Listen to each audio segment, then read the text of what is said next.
তারিখ আমার ভাই গুলিবিদ্ধ হন। আজ ৮৭ দিন পার হলেও আজ অবধি সরকারের তদন্তকারী সংস্থা আদালতে গ্রহণযোগ্য চার্জশিট দিতে ব্যর্থ হয়েছে। আরও আশ্চর্য বিষয় হলো, গত ১২ ডিসেম্বর ২০২৫ দুপুর ২টা ২০ মিনিটে শহীদ শরীফ ওসমান বিন হাদিকে শুটার ফয়সাল ও সহযোগী আলমগীর প্রকাশ্য দিবালোকে গুলি করে কীভাবে ভারতে পালিয়ে যায় তা রহস্যজনকভাবে আজ পর্যন্ত অস্পষ্ট।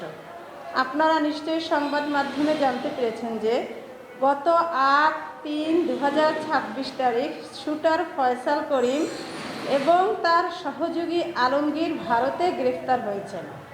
সরকারের কাছে আমার দাবি, বাংলাদেশ এবং ভারতের মধ্যে যে বন্দি বিনিময় চুক্তি রয়েছে তার মাধ্যমে অতি দ্রুত আসামিদের বাংলাদেশে ফিরিয়ে এনে প্রচলিত আইনের মাধ্যমে এই হত্যার পিছনে নির্দেশদাতা, অর্থের যোগানদাতা, শুটারকে ভারতে পালিয়ে যেতে সহায়তাকারী সহ সকল দোষীদের নাম জনসম্মুখে প্রকাশ করতে হবে।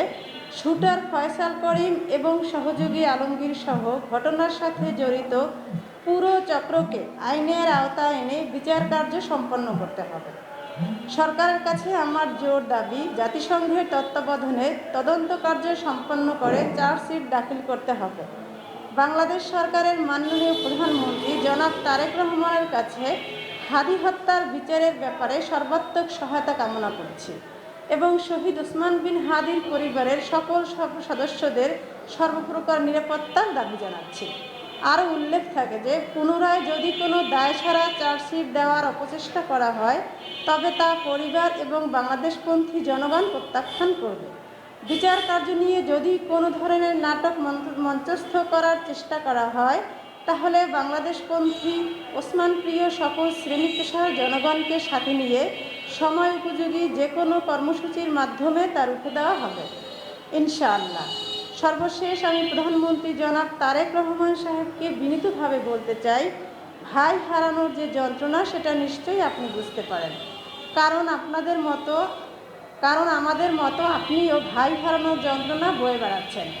বাংলাদেশে আর কোনো ভাই বোনকে যাতে তার ভাই হারা না হতে হয়, কোনো স্ত্রীকে যেন তার স্বামী হারা না হতে হয়, ফিরনাসকে যেন তার আব্বা হারা না হতে হয়, ফিরনাসের মতো যত অবুঝ শিশুরা আছে কোনো শিশুই যেন তা ফিরনাসের মতন আর 7 মাস বয়সে এতিম না হয়, সেই দাবি সরকারের কাছে জানাচ্ছি। বাংলাদেশে এই রকমের হত্যাকাণ্ড আমরা আর দেখতে চাই না। বাংলাদেশ জিন্দাবাদ, ইনকিলাব জিন্দাবাদ। তেমন কিছু নাই, এখানে হচ্ছে যে আত্মতৃপ্তির একটা ব্যাপার থাকে, যে কিছুটা হইলেও আমরা আত্মতৃপ্ত এই কারণে যে আমরা বিচার যে হওয়ার মতো বা বিচারের আওতায় আনার মতো একটা প্রক্রিয়া মাত্র শুরু হয়েছে। এখনও পর্যন্ত আমরা নিশ্চিত না যে ভারত ওই শুটারকে আমাদের কাছে ফেরত দেবে কি দিবে না। যখনই আমাদের হাতে ফেরত দিবে তখনই আমরা নিশ্চিত হতে পারবো যে আসলে ওর বিচার হতে যাচ্ছে। আর এই জন্য আমি ওসমান পরিবার এবং ওসমান পরিবারের বাহির থেকেও আমি যেটা দাবি জানাতে চাই সেটা হচ্ছে শুটারকে এবং তার সহযোগীকে যেন অতি দ্রুত বাংলাদেশের সাথে যে ভারতের যে বন্দি বিনিময় চুক্তি রয়েছে সেই চুক্তি অনুযায়ী অতি দ্রুত ফেরত দিয়ে তারপর ওকে বিচারের আওতায় এনে সকল হোতা এবং এই হত্যাকাণ্ডের সাথে যারা যারা জড়িত প্রত্যেককে যেন দৃষ্টান্তমূলক শাস্তির আওতায় আনা হয়, আর যেন কোনো হাদিকে যেন আর নৃশংসভাবে এভাবে অকালে ঝরে যেতে না হয়। Thank you. আমরা নলছিটিবাসী হিসেবে এটা আমাদের বুকে একটা পাথর চাপা আছে। খুনের বিচার না হওয়া পর্যন্ত এই পাথর সরবে না।